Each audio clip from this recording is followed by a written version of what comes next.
And another Fox News alert, day 3 of the partial government shutdown. After meeting over the weekend, the Senate was adjourned until Thursday.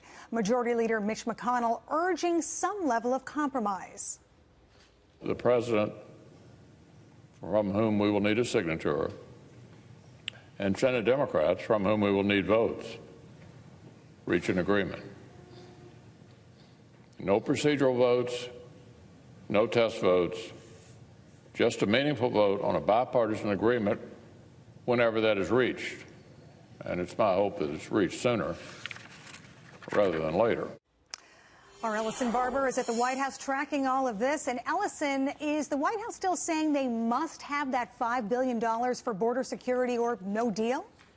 Well, they've come down from that number a little bit. We've repeatedly heard the White House say, they've been saying it all weekend, that they need $5 billion for border security and some sort of physical barrier. A senior administration official briefed reporters on Saturday and said that that was what they expected from Congress. But of course, things move pretty fast around here. And with 24 hours of that official briefing, reporters, Vice President Mike Pence and Budget Director Mick Mulvaney were on their way to Capitol Hill to meet with Democratic Senator Chuck Schumer and give him a counter offer. The White House says that offer is somewhere between $1.3 billion and $5 billion.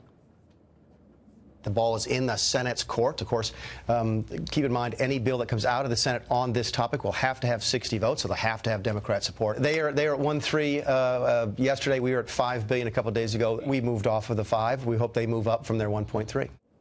A Democratic source tells Fox News the latest offer from the White House is $2.1 billion for border security, and that includes new fencing plus $400 million for other immigration priorities. Mulvaney says it is possible that this shutdown will go into the new year.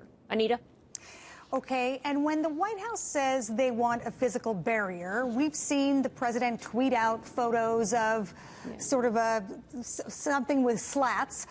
Is that more amenable to the Democrats? Do you think they might go for something like that?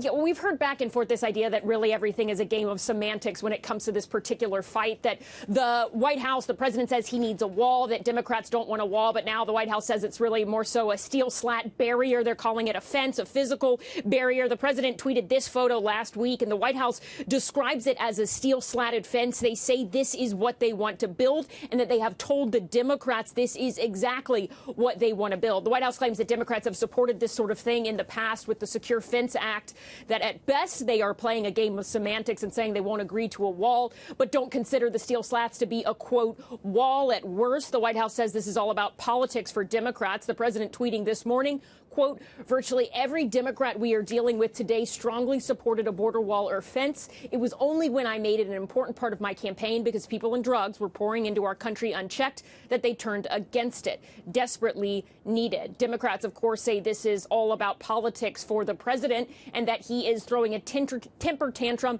and playing politics at the taxpayers' expense.